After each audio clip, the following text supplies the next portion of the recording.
Hey everybody, it's Dr. Will Pulgarin and I'm the implementation specialist here at Thinking Nation. And today we're going to talk about implementing thinks. In the last couple videos, we've talked about the necessary requirement of analyzing documents and the need to do that in a history classroom. But today we're going to dive into how to do this. Now, when you go on our platform, each unit has different thinks document analysis. There's different primary sources. There's a couple things that they have in common. One, they're usually a one-pager. They're usually a primary or secondary source. And sometimes there are multiple sources. And so I want to take you in this video step by step of how to implement things in your classroom. So I decide I'm teaching the American Revolution, and I want to dive deeper into this document by Thomas Paine called Common Sense. The very first thing I do is I read it with my students. Now, some teachers might not want to do that, but I like to read it to ensure that the next part is set up. So let's read through it together. This is Thomas Paine, an excerpt from Common Sense, 1776. I have heard it asserted by some that as America has flourished under her former connection with Great Britain, the same connection is necessary towards her future happiness and will always have the same effect. Nothing can be more fallacious than this kind of argument.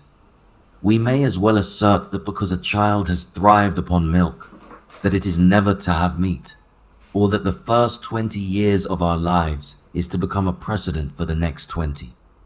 But even this is admitting more than is true, for I answer roundly that America would have flourished as much, and probably much more, had no European power taken any notice of her. The commerce by which she hath enriched herself are the necessaries of life, and will always have a market while eating is the custom of Europe. The next step is to have the document analysis sheet. Now, some teachers like to print it out. That is okay, or it can be done on our platform. The one thing is that on our platform, it has to be manually graded by the teacher. So the very first thing we're going to talk to the students is, who was the targeted audience of this document? And the second question, so we go through the T, the targeted audience, whose voice or perspective is not shared in this document. So I went through this first step. The targeted audience for this is these fence sitters, the Americans who might not be for war, but do not like the current conditions that they are living under with England. And whose voice is omitted here is the British. You could also say that Thomas Paine is arguing or talking to the patriots. The next is the historical context. When is this taking place? And there's two questions. When was this document created and or circulated, or who wrote it? And the second question, what events were occurring during the time this document was written? So here we say that the intended audience for this document, this document was circulated in 1776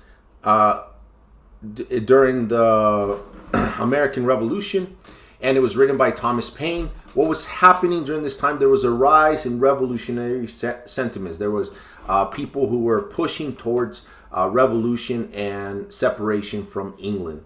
And so now we move, so we've done the T, we've done the H. Now we're going to look at the intended purposes. Why do you think this document was written? In other words, what is the purpose? And the second question is, what specific elements of the text best convey the purpose of the document?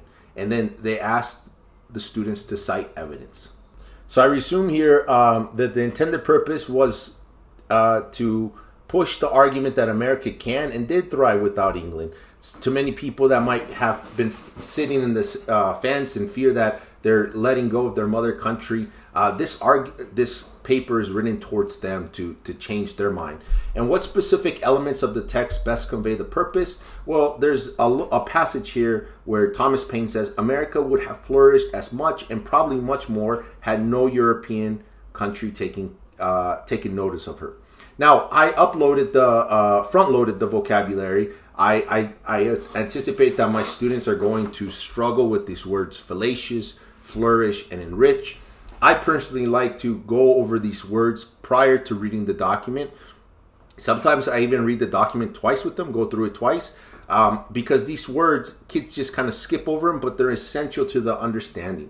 So now we've done the T, the H, the I, the N, and we move to the K, the key perspective. And the questions here are, based on your reading of this document, what are some things that can be inferred about the author's perspective or point of view? And two, what do you think about people with the author's attributes during this period? How could their circumstances impact their perspective? So we come back here, and the key perspective is that we know that Thomas Paine wants to push Americans towards independence and believes that Americans will actually be better off for it, economically and socially. And what do I know about people during this time period is that about 1/3 of the colonists at that time held this point of view, the patriots. So it wasn't everybody, but there was about 1/3 of the people that supported what Thomas Paine was talking about. And finally, we move to S, which is the significance. So list 2 things or ideas that make this document historically significant.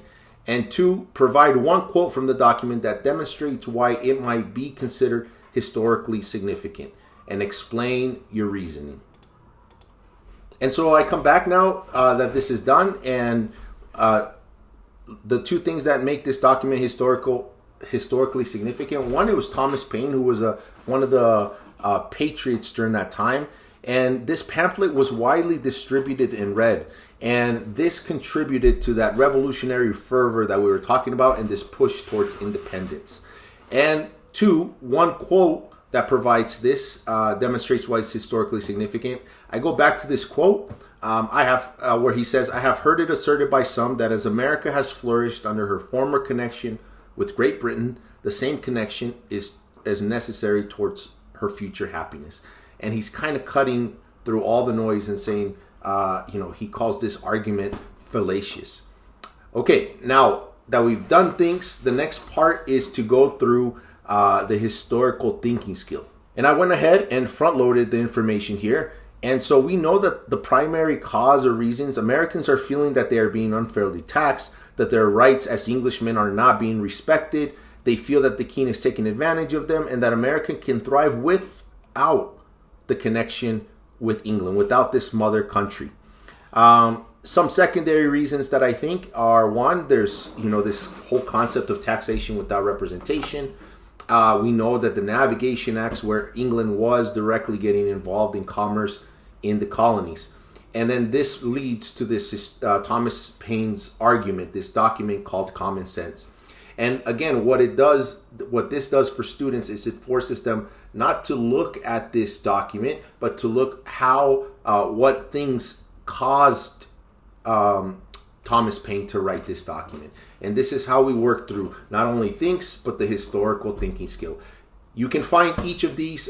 There's hundreds of primary source document analysis using Thinks on our platform. You can look through them, you can print them out, or you can assign them on the platform. Thank you so much for following me, and I hope you use Thinks.